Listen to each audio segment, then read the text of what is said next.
Hello everyone. तो चलिए आज हम देखने जा रहे हैं प्लेन सेक्शन ऑफ स्फीयर। तो इस प्लेन सेक्शन ऑफ स्फीयर में आज देखेंगे कि किस तरह से अपने टॉपिक देखना है। तो जैसे मान लीजिए कोई फुटबॉल रहता है और उस फुटबॉल को हम नीचे से कट करेंगे तो अपने को क्या मिलेगा, एक सर्कल पार्ट मिलेगा। तो उसी के बारे में आज हम स्फीयर का एक जो मतलब प्लेन सरफेस है उसके बारे में डिस्कस करने वाले हैं।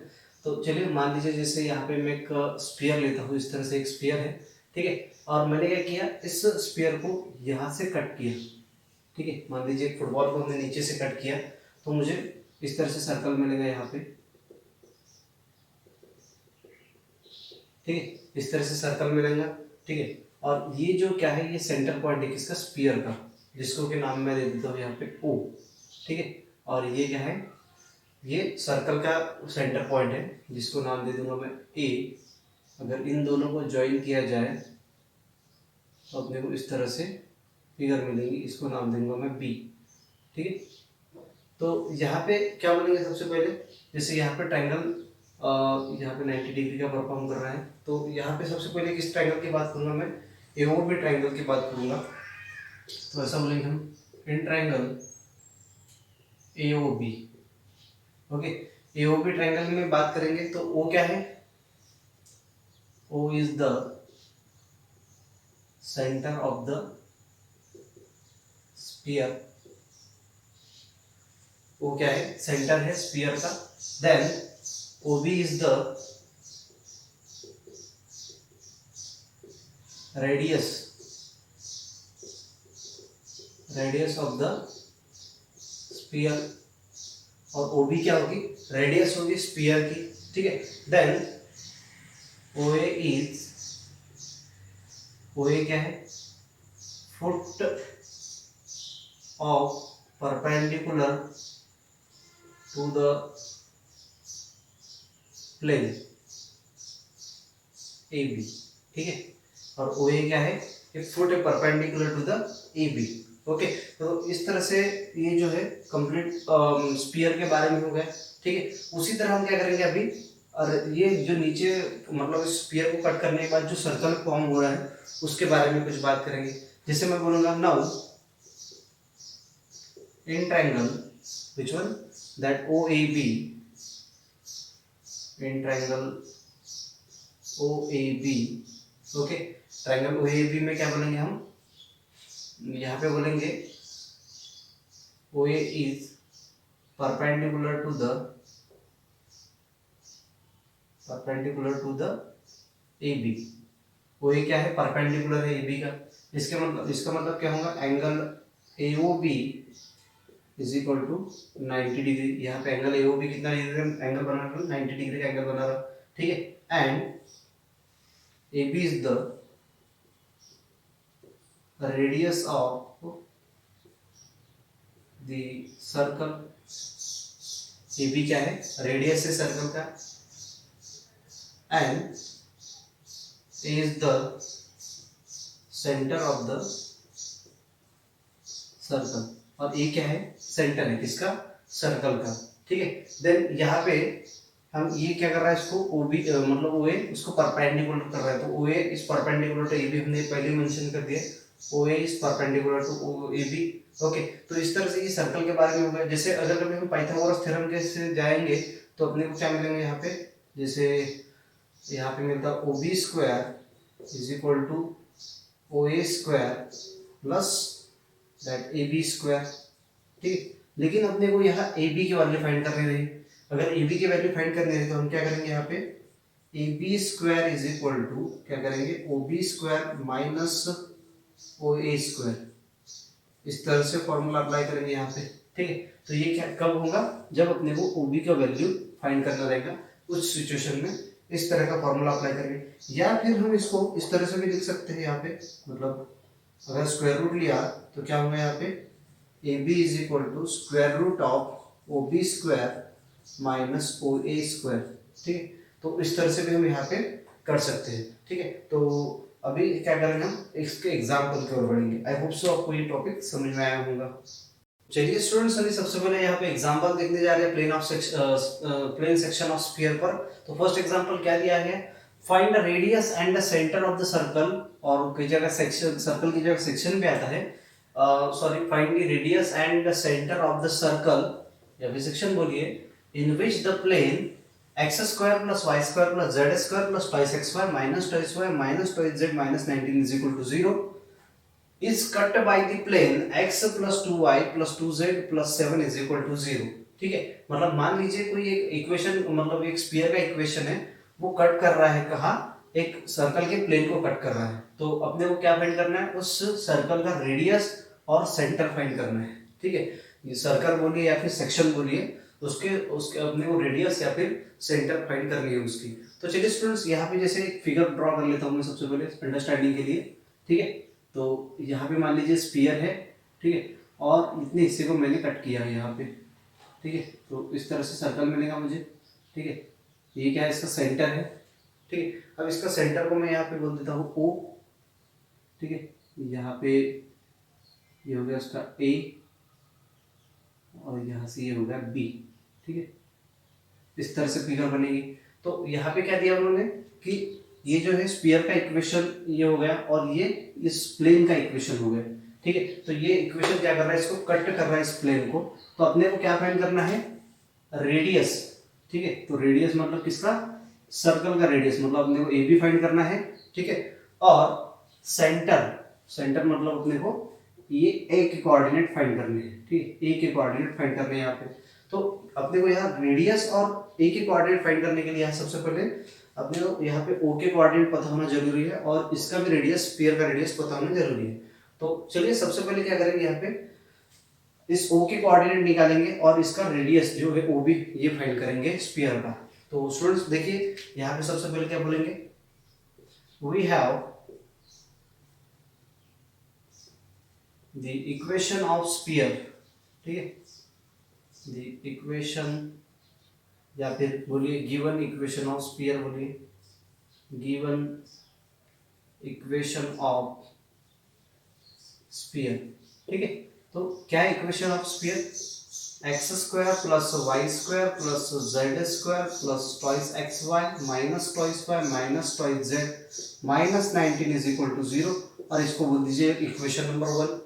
ठीक है, फिर क्या करेंगे, इसको कंपेयर करेंगे इक्वेशन, मतलब स्फीयर के इक्वेशन के साथ। सो comparing with general equation of sphere, general equation of sphere.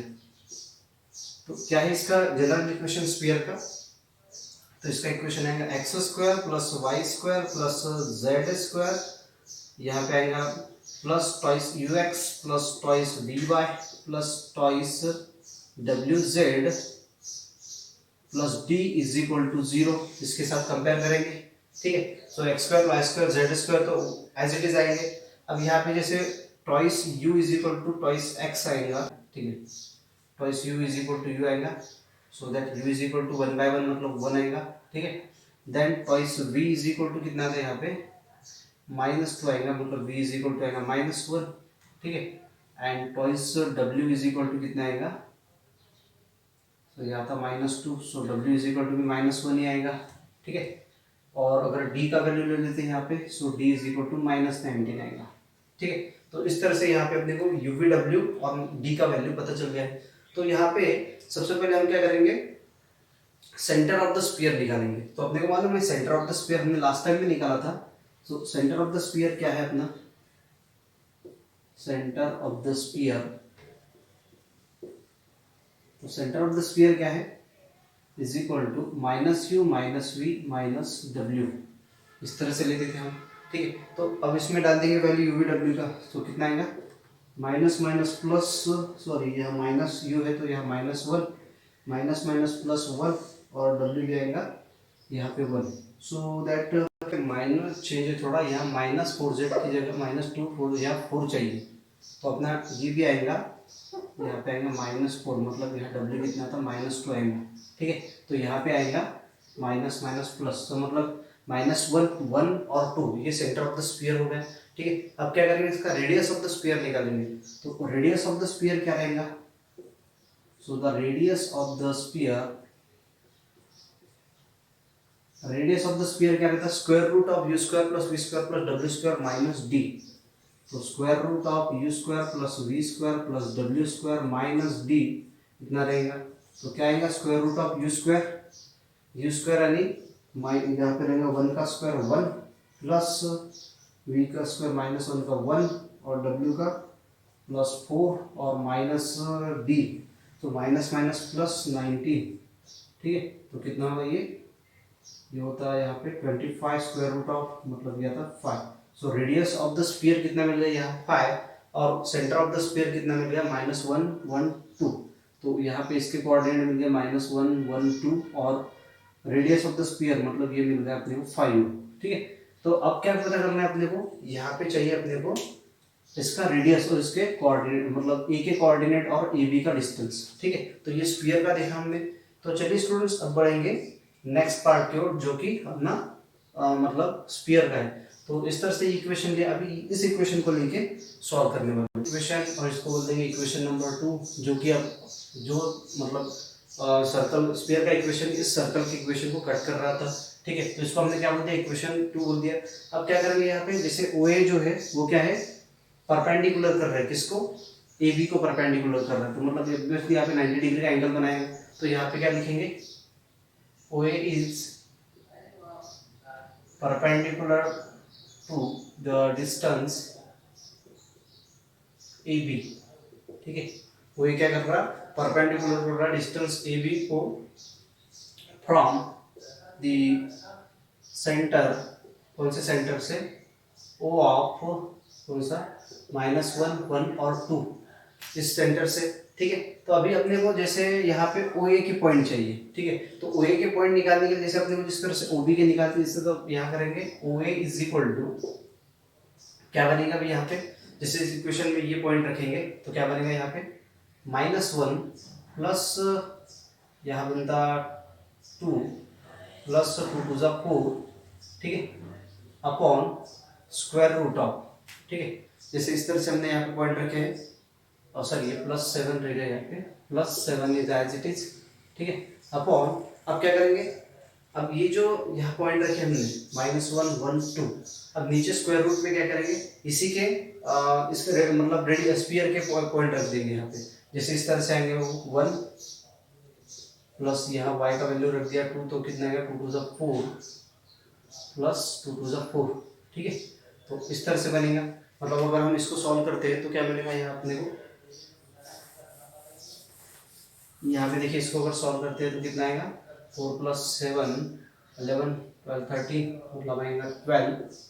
ठीक है, और ये कितना बनता 5 plus 9 so under root of 9 मतलब 3, सो 3 1 जा 3 4 जा, तो ये अच्छा OA इज इक्वल टू मिलता 4। ठीक है, सो OA कितना आ गया अपने यहाँ पे 4, मतलब अपने OA का पता चल गया जो डिस्टेंस है OA distance from point O to A ये कितना आ गया 4। अब अपने को डिस्टेंस निकालना है AB का। जैसे आपको मालूम है पाइथागोरस थ्योरम, जैसे पाइथागोरस थ्योरम क्या लेते हैं हम यहाँ पे अपने को पाइथागोरस थ्योरम क्या मालूम है OB square is equal to OA square plus AB square. अब निकालना क्या है AB स्क्वायर निकालना, तो OA को शिफ्ट करेंगे तो क्या आएगा यहाँ पे OB square minus OA square is equal to AB square. ठीक है, तो ये अब यहाँ अप्लाई करेंगे। सो नाउ क्या आएगा अभी यहाँ पे so that AB is equal to square root of OB square, OB है OB square minus OA square. ठीक है, अब इस तरह से अप्लाई करेंगे।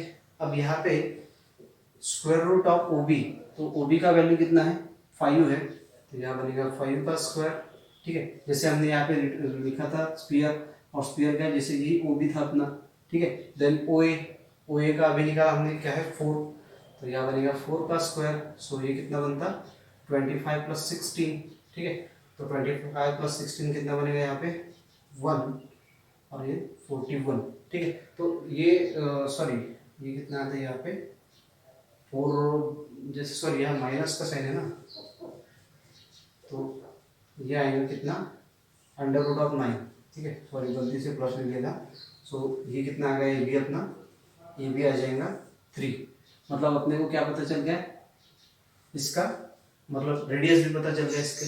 ठीक है, तो इस तरह से अपने को यहाँ पे मतलब जो क्या कहते हैं इसको क्या बोला था हमने केवल ये इसके कोऑर्डिनेट फाइंड करने अभी A के। ठीक है, अब ये तो रेडियस मिल गया, लेकिन अपने को अभी भी कोऑर्डिनेट चाहिए, किसके, ए के कोऑर्डिनेट के। तो चलिए अभी कोऑर्डिनेट की ओर बढ़ेंगे। अभी अपने को ए के कोऑर्डिनेट निकालने, तो ए के कोऑर्डिनेट लेने के लिए सबसे पहले क्या करना पड़ेगा, अपने इसको डायरेक्शन रेशियो निकालना पड़ेगा, ठीक है। डायरेक्शन रेशियो के साथ साथ अपने को फिर इसके मतलब पॉइंट मिलेंगे। तो चलिए क्या कहेंगे यहाँ पे बोलेंगे line O A is parallel to the normal plane, ठीक है। ओ ए क्या है, पैरेलल है। ओ ए किसको पैरेलल है, नॉर्मल प्लेन को पैरेलल है टू किसके, पैरेलल इक्वेशन को ऑफ इक्वेशन 2 के, ठीक है। नॉर्मल प्लेन ऑफ इक्वेशन 2 के पैरेलल है। फिर इसका डायरेक्शन रेशियो क्या बनेगा जी, then directional ratio of O A is, इसका डायरेक्शनल रेशियो क्या आएगा यहाँ पे, अगर कभी इसके कोऑर्डिनेट जैसे हम 1 रख देंगे, x का कोऑर्डिनेट 1 रखेंगे तो 1, y का अगर रख दिया इस इक्वेशन में 2 1 तो यहाँ बनेगा 2, और z का भी रख दिया 1 तो यहाँ बनेगा 2। तो ये क्या होगा, इसके डायरेक्शनल रेशियो हो गए। अब डायरेक्शनल रेशियो की अपने को जरूरत क्यों है, क्योंकि यहाँ पे अपने को इसका कोऑर्डिनेट निकालने हैं, ठीक है। अब क्या करेंगे, आप ओ ए जो लाइन है वो पासेस कहाँ से हो रही है, पॉइंट ओ से। तो यहाँ लिखेंगे O A line is passes through the point कौन-सा O of -1 1 2, ठीक है। तो इस पॉइंट से पास हो रही है। तो अब यहाँ पे इक्वेशन ऑफ लाइन निकालेंगे इसका। तो यहाँ बोलेंगे hence the equation of line OA, equation of line OA is, क्या आएगा इक्वेशन ऑफ लाइन यहाँ पे। तो देखिए यहाँ पे इक्वेशन लाइन किस तरह से बनेगा, x minus of 1, so minus minus will be plus 1 upon 1 is equal to x minus sorry y minus 1 upon 2 is equal to z minus क्या बनेगा 2 upon 2 is equal to r। इस तरह से इसके रेशो आ जाएंगे। अब इसमें एक एक रेशो उठा के इसको सॉल्व करेंगे तो किस तरह से बनेगा यहाँ पे, so x plus 1 upon 1 is equal to r, मतलब अगर शिफ्ट किया तो x plus 1 is equal to r, अगर ये जाता है उस साइड में so x is equal to r minus 1, ठीक है। उसी तरह मैं अब y को लूँगा, y को सॉल्व करूँगा, ठीक है। तो y minus 1 upon 2 is equal to r, तो क्या हो जाएगा y minus 1 is equal to 2r, so y is equal to 2r plus 1, ठीक है। देन अभी थर्ड पॉइंट क्या आएगा यहाँ पे, z minus 2 upon 2 is equal to r, so z minus 2 is equal to twice r, तो क्या आएगा z is equal to twice r plus 2। तो इस तरह से यहाँ तीनों पॉइंट मिलेंगे इसको, ठीक है। तो अब क्या करेंगे, ये पॉइंट उठा के इक्वेशन मतलब इसमें पॉइंट में ये करेंगे, ठीक है। z के जो वैल्यू मिले हैं x y z के, तो मैं इनको इक्वेशन नंबर 3 बोलूँगा, और ये x y z के वैल्यू मतलब किसके कोऑर्डिनेट हुए, इस a पॉइंट के हुए, ठीक है। तो इसके जो कोऑर्डिनेट है x y z इसके हो गए, मतलब यहाँ पे पॉइंट किस तरह से बनेगा, a ऑफ देखिए r minus 1 twice r plus 1, और यहाँ बनेगा ट्वाइस r प्लस 2। इस तरह से ये इसके कोऑर्डिनेट हो गए। अब क्या करेंगे, ये कोऑर्डिनेट जो है मतलब ये सभी कोऑर्डिनेट उठा के इक्वेशन नंबर 2 में पुट करेंगे। सो यहाँ बोलेंगे put the value of x y z in equation 2 we get, या फिर इक्वेशन 3 की वैल्यू सभी इसमें पुट कीजिए, ऐसा बोलिए। तो किस तरह से बनेगा, देखिए x मतलब r minus 1 plus 2 into twice r plus 1 plus 2 into twice r plus 2 plus 7 is equal to 0। इस तरह से बनेगा। अब इस इक्वेशन को सॉल्व करेंगे, ठीक है। तो जो इक्वेशन 2 में वैल्यू पुट किया है इस इक्वेशन को हटा दूंगा यहाँ से, ठीक है। अब क्या करेंगे, इस इक्वेशन को अगर ओपन करते हैं तो क्या मिलेगा, यहाँ r minus 1 plus 2 to the 4r plus 2 plus 2 to the 4r plus 2 to the 4 plus 7 is equal to 0 बनेगा, ठीक है। मतलब क्या होगा यहाँ पे, देखिए r प्लस 4r कितना होता, 8r प्लस r 9r, ठीक है। और यहाँ पे कितना होगा 4 प्लस 7 11 प्लस 2 कितना होता 13 माइनस 1 12, सो यहाँ बनेगा प्लस 12 इज इक्वल टू 0। अगर कभी 9r इज इक्वल टू इसको शिफ्ट करते तो माइनस 12 बनेगा, so that r is equal to -12/9। तो क्या बनेगा, 3 3 जा 9 और 3 4 जा 12, so that r is equal to -4/3। ठीक है, अब ये 4/3 का जो वैल्यू है ये क्या करेंगे हम यहाँ इक्वेशन में पुट करने वाले हैं। ठीक है, तो देखिए क्या होगा, चलिए यहाँ पे पुट करते हैं तो क्या आएगा, सबसे पहले equation put value of r in equation 3 we get, तो अब 1 1 इम्प्लाइज करेंगे, सो इक्वेशन 3 इम्प्लाइज दैट सबसे पहले क्या है x is equal to r minus 1। तो चलिए यहाँ पे क्या है -4/3 -1, सो -4, तो डायरेक्ट लिखूंगा -7/3 आ जाएगा, ये होगा x का वैल्यू। ठीक है, उसी तरह अब y का चाहिए, सो y इज इक्वल टू कितना दिया है, ट्वाइस r प्लस 1, तो कितना होगा 4 2 जा 8 -8/3 प्लस 1, तो कितना होगा ये 8 प्लस -8 + 3 मतलब कितना होता है यहाँ पे -5/3, तो ये y का वैल्यू मिल गया यहाँ पे। और उसी साथ z is equal to twice r plus 2, तो यहाँ पे कितना होगा, अगर वैल्यू डाला तो 4 2 जा 8 -8/3 प्लस 2, सो कितना होता -8 + 6, तो कितना होता 8 में से 6 गया 2, sign of the number -2/3, so this one is the your z। तो ये जो पॉइंट मिले ये मिले a के, तो हम यहाँ पे a के वैल्यू लिख सकते हैं, सो a ऑफ -7/3 -5/3 और -2/3, तो इस तरह से a के कोऑर्डिनेट x y z के कोऑर्डिनेट लिखे हैं। ठीक है, तो इस तरह से ये एग्जाम बनता है। ठीक है, थैंक यू स्टूडेंट्स।